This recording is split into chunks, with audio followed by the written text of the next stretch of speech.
জন্ম বাৰে বাৰে লৈ থাকে হয় তাৰমানে এই অৰবিন্দ ৰাজখোৱা সভাপতিত্বত নহয় জাতিটোত জন্ম হ'বই কাৰণ গমধৰ কোঁৱৰ আছিলে গমধৰ কোঁৱৰে যুঁজিলে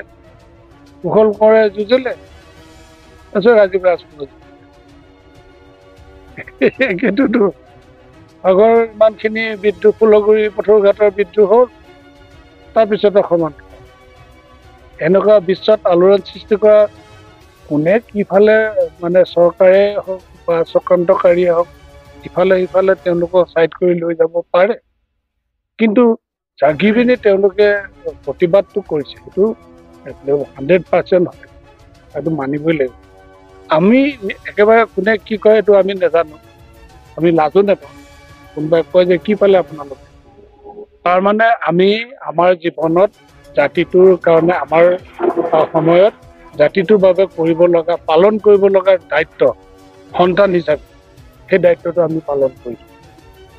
পালন নকৰাকৈ যদি মৰিলোহেঁতেন তেতিয়াহ'লে নিজকে দুখিলোহেঁতেন এতিয়া আমি নিজক মুঠেই নুধো সতীৰ্থসকল যিমান আছে তেওঁলোকক মই মানে মুঠেই হতাশ হ'বলৈ নকওঁ দুখিবলৈ বহুতে কিবা কিবি কটাক্ষ কৰিব কাৰণ এইখিনি মানুহে আনক উচতাই জোল খোৱা মানুহ সেই জাতটো বেছি হৈছে সিহঁতে নিজে ক'তো একো নকৰে আনক তাৰমানে গধুৰ কাম মৰিব লগা কাম আটাইতকৈ তাৰমানে ডেঞ্জাৰাছ কামবিলাক কৰিবৰ কাৰণে উচতাব নিজেই তাৰমানে মনৰটো খাব তেনেকুৱা শ্ৰেণীটো বেছি হৈছে সেইটো কাৰণতে কিন্তু আমি সেইবিলাক চিনা হ'ল শিকিলো চেন দেখি আমি এইটো কাৰণতে এইটো সম্পৰ্কত আমি গোটেই ভক্ষেপ নকৰোঁ আমি আমাৰ জীৱনত আমাৰ দায়িত্ব পালন কৰিছোঁ সফলতা বিফলতাটো এইটো ৰাইজে বিচাৰ কৰিছে আলফা প্ৰতিষ্ঠা দিৱসৰ দিনাই মৰাণত প্ৰাক্তন সদস্যসকলে স্মৰণ কৰিলে 44 বছৰীয়া সংগ্ৰামী সতীৰ্থক 44 বছৰ ধৰি সশস্ত্ৰ সংগ্ৰাম কৰা সংযুক্ত মুক্তি বাহিনী অসম আলফাৰ আজি প্ৰতিষ্ঠা দিৱসত আলফাৰ সভাপতি অৰবিন্দ ৰাজখোৱাৰ মৰণত প্ৰতিক্ৰিয়া আমি দেশ জাতি মাটি আৰু ভাষাৰ বাবে সংগ্ৰাম কৰিলোঁ কি পালোঁ কি নাপালোঁ সেয়া ৰাইজে বিচাৰ কৰিব অসমীয়া স্বাভিমানৰ বাবে সময়ে সময়ে সংগ্ৰাম হৈ আহিছে আৰু হৈ থাকিব আলফাৰ উপসভাপতি সুৰেন্দ্ৰ নাথ দিহিঙীয়াৰ মৰাণ মিৰিহুলাৰ বাসগৃহত স্মৃতিচাৰণ সভাত প্ৰজ্ঞাৰে মহিয়ান স্মৃতি গ্ৰন্থ উন্মোচন কৰি সভাপতি ৰাজখোৱাই এই মন্তব্য কৰে মতকসকলৰ তিনিচুকীয়াত বিহাৰী লোকৰ দোপনি সন্দৰ্ভত প্ৰতিক্ৰিয়া প্ৰকাশ কৰে সূৰ্য বৰগোহাঁয়ে উদ্দেশ্য ব্যাখ্যা কৰা স্মৃতিচাৰণ সভাত সভাপতিত্ব কৰে অৱসৰপ্ৰাপ্ত শিক্ষক মধু দিহিঙীয়াই আলফাৰ প্ৰতিষ্ঠা দিৱসৰ দিনা অনুষ্ঠিত সভা আলফাৰ প্ৰতিষ্ঠাপক সেনাধ্যক্ষ বুধেশ্বৰ গগৈক মৃত্যুত 1 মিনিট মৌনৰ প্ৰাৰ্থনা কৰি সমবেদনা জ্ঞাপন কৰে এই সভা অসম বিভিন্ন প্ৰান্তৰ পৰা অহা প্ৰাক্তন আলফা সদস্যৰ লগতে স্থানীয় সচেতন ব্যক্তিসকলে প্ৰয়াত দিহিঙীয়া বাসগৃহত অংশগ্ৰহণ কৰে এই অঞ্চলৰে এজন বিশিষ্ট ব্যক্তি অন্য হাতদি তেখেত আছিল আলফাৰ এজন প্ৰতিষ্ঠাপক ব্যক্তি তাৰোপৰি তেখেতে সংগঠনটোৰ উপসভাপতিৰ দায়িত্বত আছিল লগতে তেখেতে সংগঠনৰ সাংগঠনিক দায়িত্বটো আটাইতকৈ গুৰুত্বপূৰ্ণ দায়িত্ব কেইটামান লৈ কাম কাজখিনি আগবঢ়াইছিল আৰু তেখেত কৰ্মসূত্ৰে নামৰূপত আছিল নামৰূপৰ এজন ফাৰ্টিলাইজাৰ তেখেত কৰ্মচাৰী আছিল আৰু সেই সময়তে তেওঁলোকৰ মনলৈ আহিল আলফাৰ দৰে এটা সংগঠন গঠন কৰা আৰু আজি আপোনালোকে নিশ্চয়কৈ জানে আজি হৈছে 7 এপ্ৰিল আলফাৰ প্ৰতিষ্ঠা দিৱস আৰু আজি এই দিনটোতে তেখেতৰ আদ্য শ্ৰাদ্ধৰ লগত সংগতি ৰাখি এখন স্মৰণিকা তেওঁৰ নামত এখন স্মৰণিকা উন্মোচন কৰা হৈছে আৰু তেওঁৰেটো জীৱন সংগঠনৰ স্বাৰ্থত আটাইতকৈ জীৱনৰ মূল্যৱান সময়খিনি কিন্তু সংগঠনৰ নামত উৎসৰ্গা কৰিলে আৰু তেখেত সেইদিনা আমাৰ মাজৰ পৰা হেৰাই গৈছে আৰু আমি শোকত ম্ৰিয়মান হোৱা পৰিয়ালটোক আমি সমবেদনা জ্ঞাপন কৰিছোঁ আৰু তেখেতে সঁচাকৈ ক'বলৈ গ'লে বহুতখিনি ত্যাগ কৰিলে কোনো ধৰণৰ স্বাৰ্থ নথকাকৈ নিজৰ স্বদেশ আৰু স্বজাতিৰ কাৰণে কাম কাজখিনি খুব সুন্দৰকৈ কাম কাজখিনি আগবঢ়াই নিলে আৰু আজি আপোনালোকে দেখিছে তেখেতৰ স্মৃতিচাৰণ সভাত আলফাৰ আটাইতকৈ গুৰুত্বপূৰ্ণ দায়িত্ব পালন কৰা অৰবিন্দ ৰাজখোৱাদেৱ আহিছে আজি তেওঁৰ ওপৰত যিখিনি কথা ক'লে তেখেতৰ গোটেই গোটেইটো জীৱন তেওঁ কেনেকৈ ত্যাগ কৰিলে আৰু কেনেকৈ সংগঠনটো আগবঢ়াই নিলে এই কথাখিনিৰ ওপৰত তেখেতৰ অৰবিন্দ ৰাজখোৱাদেৱে খুব সুন্দৰকৈ কৰিছে। গতিকে আমি তেখেতৰ স্মৃতি গ্ৰন্থত তেখেতে বিগত সময়ছোৱাত কৰি যোৱা কাম কাজৰ এটা খতিয়ান আমি দাঙি ধৰিলোঁ আৰু আমি ভাবিছোঁ মানে পূৰ্বপুৰুষসকলে যিটো পাহৰিব নালাগে, অতীজক যিটো পাহৰিব নলগা কথাখিনি আমি তাত স্মৃতি গ্ৰন্থখনত লিখা মেলা আৰম্ভ কৰিছে বিভিন্নজনে। আৰু ইয়াত আটাইতকৈ গুৰুত্বপূৰ্ণ লেখনিখিনি দিছে আলফাৰ উপসভাপতি প্ৰদীপ গগৈ ডাঙৰীয়াই, অৰবিন্দ ৰাজখোৱা, মৃণাল হাজৰিকা আৰু চক্ৰ গোহাঁই, লগতে বিজয়া চক্ৰৱৰ্তীয়েও তেখেতক খুব ভালদৰে লগ পাইছিলে আৰু তেখেতৰ সম্পৰ্কত খুব সুন্দৰকৈ এটা লিখনি আগবঢ়াইছে। সেই সভাতে আৰু এজন শ্ৰদ্ধাঞ্জলি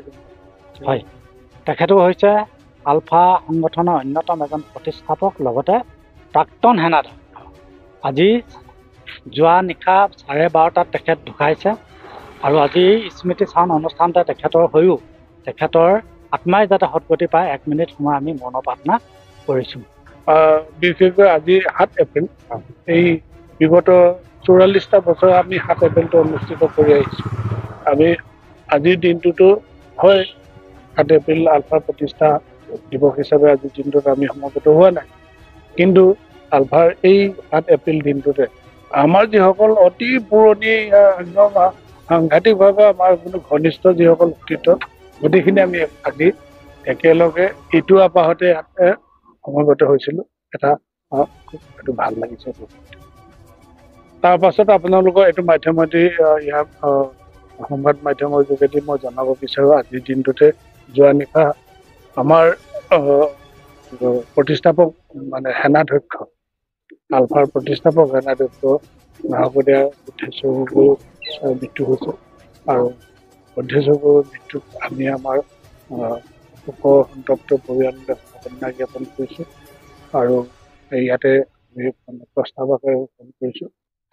বুদ্ধেশ্বৰ গগৈৰ মৃত্যুত আমি সকলো এখন অসমৰ পবিত্ৰ অসমপ্ৰেমী আৰু সংগ্ৰামী মানুহ, অসমৰ মানুহে হেৰুৱাইছে।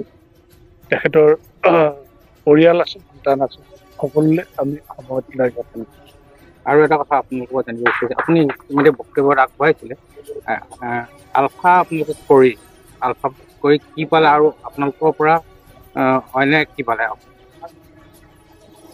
কি পালে বুলি ক'লে অসমৰ মানুহে এতিয়া যে নেকি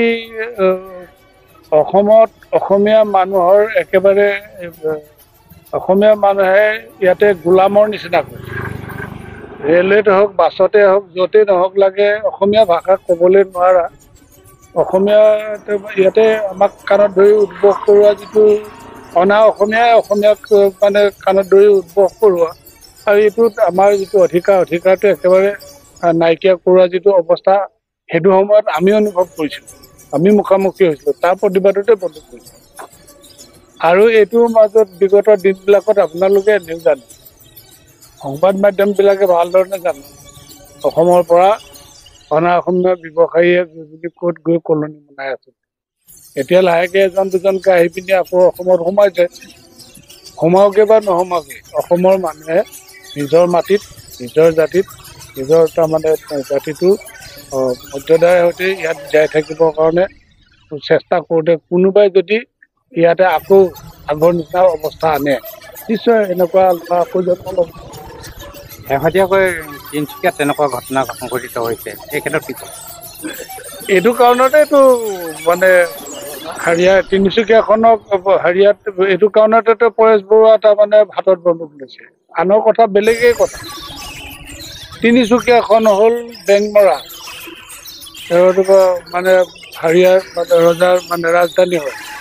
ইয়াতে হাৰিয়াৰ কি বুলি কয় মৰাণ মটকসকলৰ তাতে কোনো ধৰণৰ আজিকালি গোটেই বিহাৰী মাৰোৱাৰী বেংগলী তাৰমানে তাৰ যিটো উৎপাত, তেওঁলোকৰ যিটো তাত তাৰমানে কৰ্তৃত্ব, সেইটো তাৰমানে আমাৰ খিলঞ্জীয়া মানুহৰ অধিকাৰ তাৰ পৰা উচ্ছেদিত হৈছে। এইটো সম্পৰ্কত আমাৰ যিসকলে কয় যে শান্তিপূৰ্ণভাৱে সমাধান কৰিবৰ কাৰণে যিসকলে বিচাৰে এতিয়া কৰক, আঁতৰা পিনি দেখুৱাওক তাতে মৰাণ মটকসকলক, তাৰ পৰা তাতে MLA কৰক, হেৰি কৰক, তেওঁলোকে MP কৰক, তেওঁলোক গোটেই হেৰিবিলাকত তেওঁলোকক তাতে মাটি বাৰী তেওঁলোকক দিয়ক, কিন্তু মৰাণ মটকৰ মানুহৰ মাটি ইমান বৃহৎ এটা অঞ্চল অনা অসমীয়া ব্যৱসায়ী হাতত কেনেকৈ গ'ল? এতিয়া তেওঁলোকৰ হাতলৈ দিবনে নিদিয়ে? এইবিলাক কথা নিশ্চিতভাৱে থাকিব। খিলঞ্জীয়াৰ অধিকাৰ অসমৰ মাটিত ৰাখিবৰ কাৰণে কৰা চেষ্টাটো সকলোৱে আপোনালোকেও চলাব লাগিব। সংবাদ মাধ্যমেও মানে সততাৰে গোটেই হেৰিখিনি চলাব লাগিব। সচেতন যিসকল মহল আছে তেওঁলোকে চেষ্টা চলাব লাগিব। আমি যিসকলে গোটেই জীৱন জুৰি আমি চেষ্টাকে চলাই আছোঁ। ইয়াতে ফলদাতা বিভুৰ হাতত বুলি কয়, সেইটো কাৰণতে আমি কিমান পালোঁ কিমান নাপালোঁ সেইটো হিচাপ নকৰোঁ, কিন্তু তাৰমানে আমি আমাৰ দায়িত্ব পালন কৰোঁ। যিহেতু আপোনালোকে আলোচনাপন্থী হিচাপে আপোনালোকে ওলাই আহিছিলে হাবি জংঘলৰ পৰা, এতিয়াও আপুনি ফৰেষ্টবোৰক কিবা আহ্বান জনাব নেকি? আৰু অসম চৰকাৰে কৈ আছে কোৱা কথা তাৰমানে হ'ল কি আমি ইজনে ইজনক তাৰমানে আহ্বান দিওঁ, আমি জাগ্ৰত কৰি জাতিটোৰ কাৰণে জাগ্ৰত কৰোঁ। আহ্বান জনোৱা নিলে এইবিলাক হ'ল কৃত্ৰিম এইখিনি মানুহৰ তাৰমানে হেৰি কৰা কথা। এইটো হ'ল আমাৰ মূৰটোৱে তাৰমানে কি কয় জাতিটোৰ কাৰণে এইটো সময়ত কি কৰিব লাগে। এইটো আনে কি কয় দেশ বুলিলে আদেশ নলগা বুলি কৈছোঁ, দেশ বুলিলে আদেশ নলগা জাতি নলগা।